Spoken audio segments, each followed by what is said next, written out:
The room buzzed with soft chatter, the clinking of glasses, and the low hum of background music. It was one of the city's most exclusive restaurants, where the wealthy came not just to eat but to be seen. At a corner table sat a man whose presence seemed to command the entire room. Li Wei, a billionaire from China known for his sharp business mind and even sharper tongue, had flown in for an important meeting. Dressed in a perfectly tailored suit and wearing an expression of quiet superiority, he glanced around the room as if everything and everyone in it existed solely for his amusement. Across from him sat several powerful investors, eager to win his favor. They laughed at his jokes, some genuinely, others out of necessity, but all of them watched carefully, aware that his opinion could make or break fortunes. Then came a moment that would change the tone of the evening entirely. A young waiter approached the table, a tall black man named Marcus, carrying himself with a calm, professional demeanor of someone used to working under pressure. He set down their wine with steady hands and offered a polite smile. But to Li Wei, that simple courtesy was an invitation to ridicule. He leaned back in his chair, speaking to his companions in Mandarin, assuming no one around could understand. His words dripped with arrogance as he mocked Marcus's appearance, his job, even his presence in such a high-class place. His friends chuckled awkwardly, some uncomfortably shifting in their seats, but none dared to challenge him. To them, he was a man of untouchable power. Others in the restaurant began to notice, whispers spreading like a ripple across the room. Marcus, however, remained composed, his face giving nothing away. He continued his work silently, but inside, he felt the sting of every word. There was a moment, a flicker in his eyes, that hinted he wasn't going to let this pass. As Li Wei launched into yet another mocking remark, louder this time so that even those who didn't speak Mandarin could sense the insult, Marcus paused. He set the last glass on the table, straightened his posture, and looked directly at the billionaire. For the first time that evening, the entire table fell silent. What happened next no one could have predicted. Marcus opened his mouth and spoke, fluent, flawless Mandarin, each word clear and deliberate. The billionaire's smirk froze mid-laugh. The investors stared in shock. The entire restaurant seemed to hold its breath. In that instant, the dynamic of the evening shifted entirely. But what Marcus said in that moment, those words that would leave the room stunned and redefine respect in a way no one expected, was something no one in that restaurant would ever forget. And when you hear it, you'll understand why that night became the story people still talk about to this day. Marcus's words in Mandarin hung in the air like a challenge, quiet yet powerful. For a moment no one moved. The billionaire blinked, his confident smirk gone, replaced by the faintest trace of surprise. Around the table, the investors exchanged uncertain glances, unsure whether to laugh it off or brace themselves for whatever was coming next. But Marcus didn't waver. He stood tall, his hands steady at his sides, his eyes locked on Li Wei's. There was no anger in his expression, only a calm strength that seemed to unnerve the man who had mocked him just moments ago. After a beat, Marcus gave a polite nod and walked away, leaving a silence behind that felt heavier than any insult could. In the kitchen, Marcus leaned against the counter for a second, taking a slow breath. This wasn't the first time he had been judged by someone who thought they knew his worth at a glance. It wasn't the first time he had been underestimated. But tonight felt different. Something about the arrogance in Li Wei's voice had triggered memories Marcus rarely let surface. Memories of long nights studying languages on an old laptop in a cramped apartment, of working 3 jobs while attending university, of promising himself that no one's ignorance would ever define him. Out in the dining room, Li Wei tried to laugh off what had happened. He probably memorized a few phrases, he muttered in Mandarin to the table, but his tone lacked the easy confidence from earlier. His companions forced small chuckles, though their eyes betrayed curiosity, and maybe even respect, for the waiter who had just stood up to a billionaire in his own language. One of the investors, an older gentleman named Harold, couldn't stop thinking about the exchange.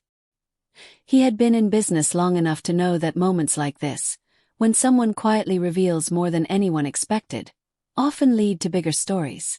As he sipped his wine, he made a mental note to speak to Marcus later. There was something about that young man's composure that intrigued him. Meanwhile, whispers spread beyond the table.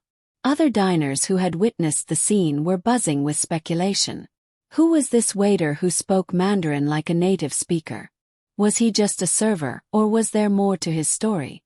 Marcus, unaware of the conversation swirling outside, continued working with the same professionalism as before, though inside, his mind was racing. He hadn't planned to reveal that side of himself tonight. But sometimes moments choose you. What no one in that room knew was that Marcus had far more to his story than anyone could guess. And as fate would have it, the events of this evening were only the beginning of a chain of surprises that would challenge not just Li Wei's assumptions, but everyone else's too. Because Marcus had secrets, ones that could turn a quiet act of defiance into something that would change lives far beyond the walls of that restaurant.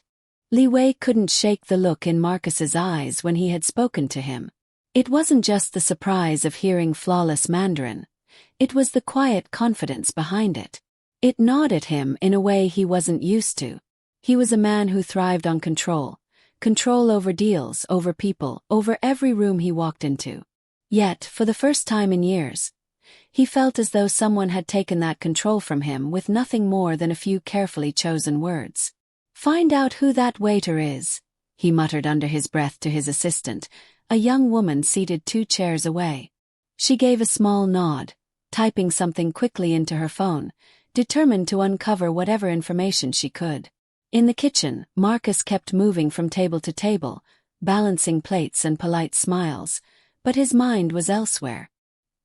He had noticed the subtle glance from Li Wei's assistant, and the way the billionaire's mood had shifted. Marcus had dealt with people like this before. Men who thought money gave them the right to humiliate others. But this was different. This wasn't just about pride. This was about the bigger picture. A few weeks ago, Marcus had overheard something while delivering an order to a private meeting in another upscale restaurant. Details of a deal involving Li Wei and a struggling local company that supplied food to several neighborhoods. If the deal went through, hundreds of people could lose their jobs. Families could be left struggling. Marcus had kept that information tucked away, unsure if he should act. Now, after what happened tonight, he felt a new determination stirring within him.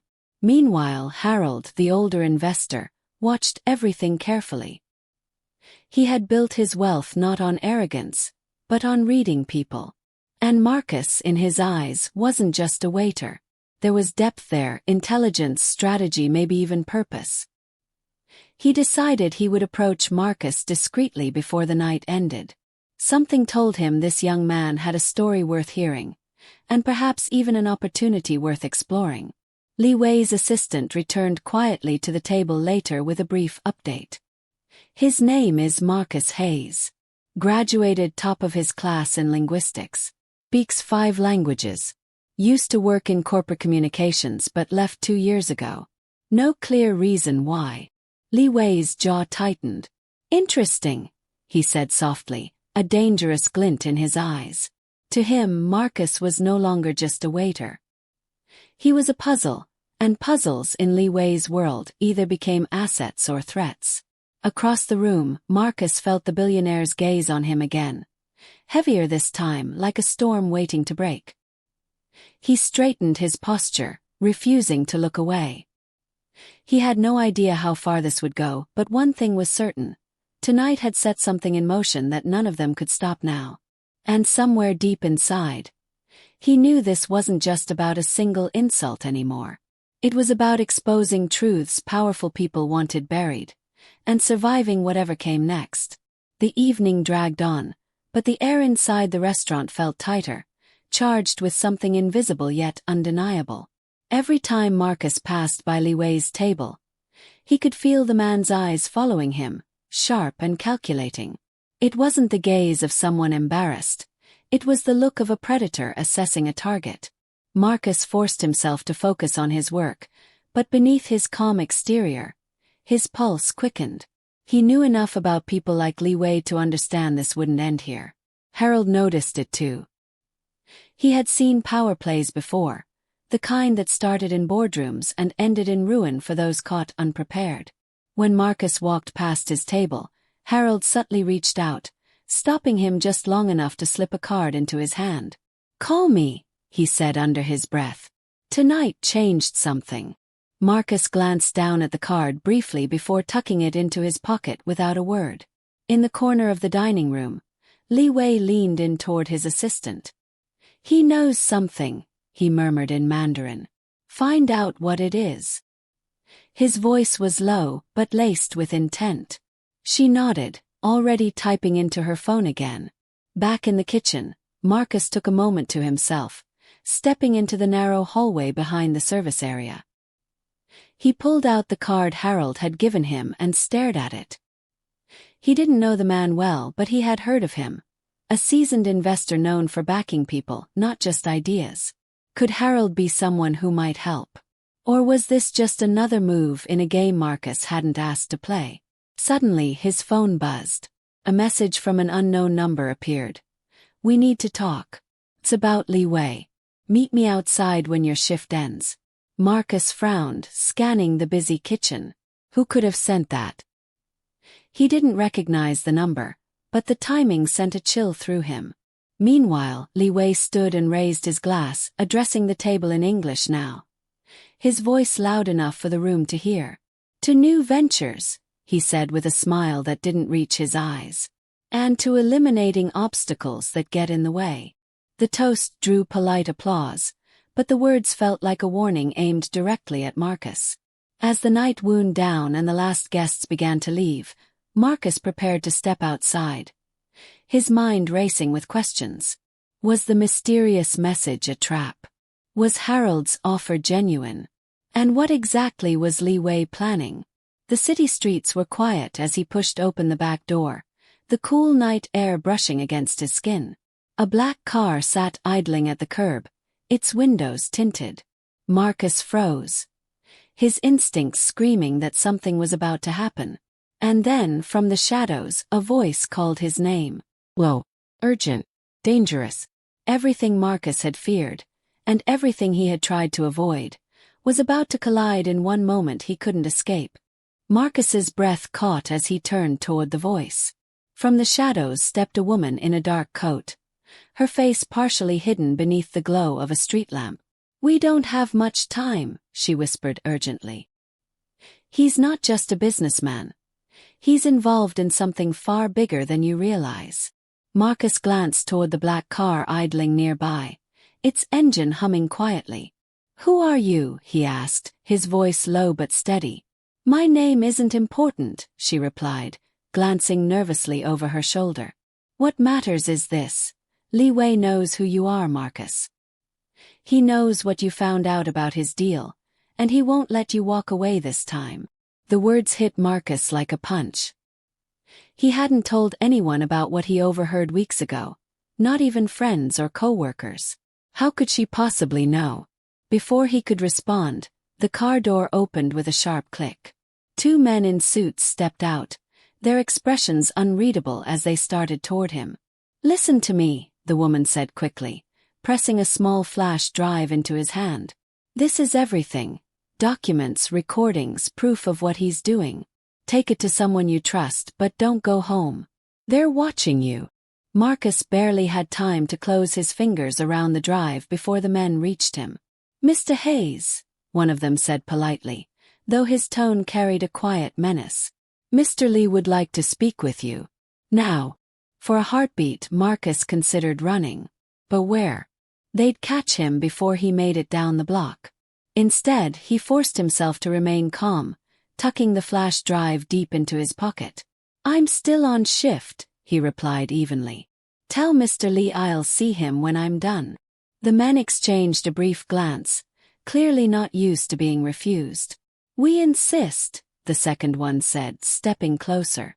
Before the tension could snap, Harold's voice rang out from across the street. "Marcus." The older investor approached with surprising confidence, his presence cutting through the quiet hostility. "I was hoping to catch you. We have business to discuss." He gave the men a pointed look, one that suggested he wasn't just another bystander. The two men hesitated, then stepped back slightly. "We'll be in touch," one muttered before they returned to the car, which pulled away silently into the night. Marcus exhaled, relief mixing with dread. Harold eyed him carefully. "You've stumbled into something dangerous, son," he said quietly. "And now you have a choice to make.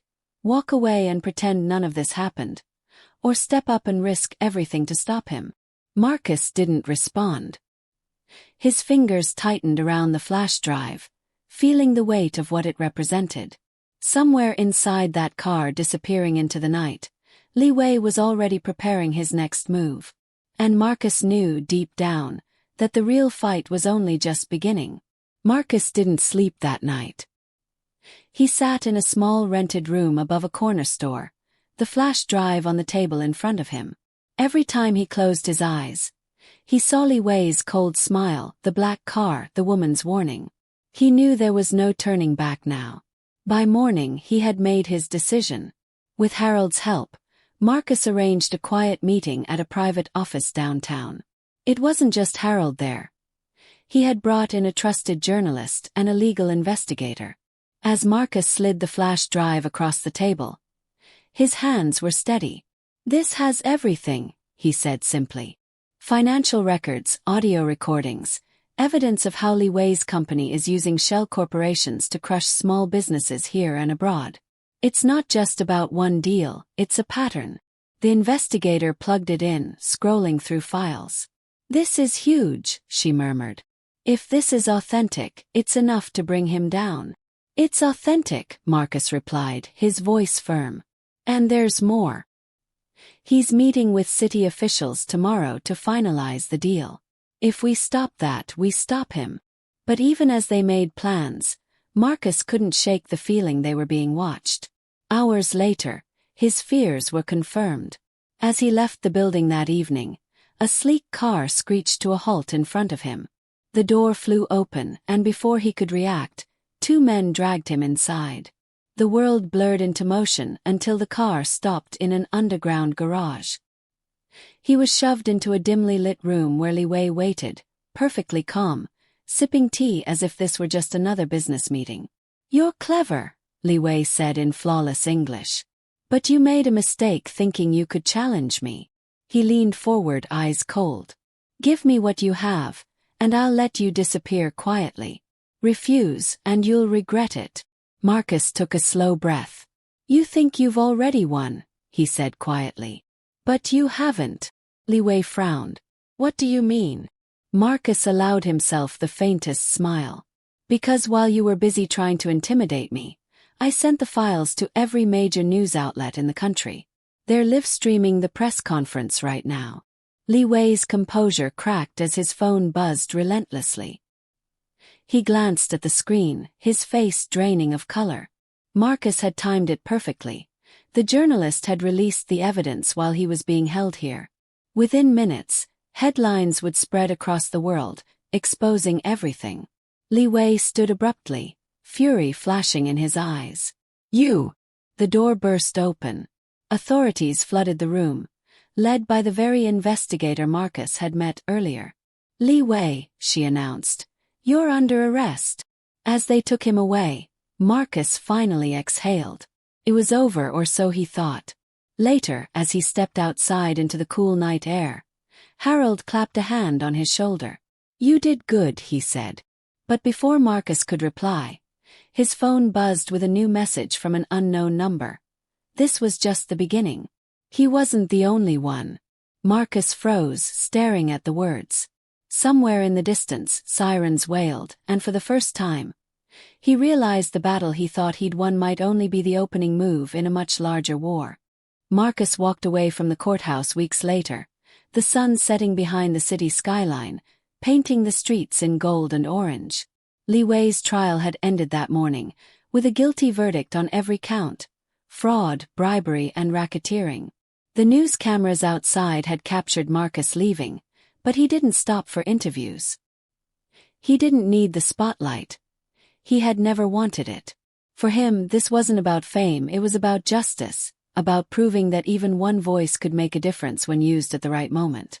Harold met him at the bottom of the courthouse steps, offering a firm handshake. "You did it," he said with quiet pride. "You stood up when most would have walked away. That takes more strength than money could ever buy." Marcus smiled faintly. "I didn't do it alone," he replied. "There were people who believed in me when I didn't even believe in myself." They walked together down the street, past bustling cafes and shops, where life carried on as if nothing monumental had just happened. Yet Marcus knew that in some small way, everything had changed. The families of the workers who had nearly lost their livelihoods would sleep easier tonight. The journalist who broke the story had earned an award and used her platform to call for greater accountability. Even the mysterious woman who had given him the flash drive resurfaced briefly, sending him a simple message: "Thank you. Keep going." In the weeks that followed, Marcus devoted himself fully to the foundation he and Harold had launched. They worked tirelessly to educate small businesses about their rights, expose unfair practices, and create opportunities for those struggling to compete against powerful corporations. For Marcus, it was more than work, it was purpose. He had turned a moment of humiliation into a movement of empowerment. One night, months later, he found himself back at that same exclusive restaurant, not as a waiter but as a guest. The staff greeted him warmly, some still remembering the night that had started it all. As he sat at a corner table, he overheard a young server nervously speaking with a wealthy guest who was being dismissive and rude. Marcus stood, walked over, and in fluent French, gently intervened, turning the tense moment into one of unexpected respect. The server looked at him in awe, and Marcus simply smiled, saying, "Never let anyone make you feel less than you are." As he left the restaurant, he paused to take in the city lights once more. He thought about the journey, how a single insult had sparked a chain of events that toppled a giant and gave him a new path. It reminded him that real power isn't in wealth or status, but in courage, integrity, and the willingness to stand up when it matters most. And with that thought, Marcus walked forward into the night, carrying with him not just the memory of what had been won, but the promise of what was still possible.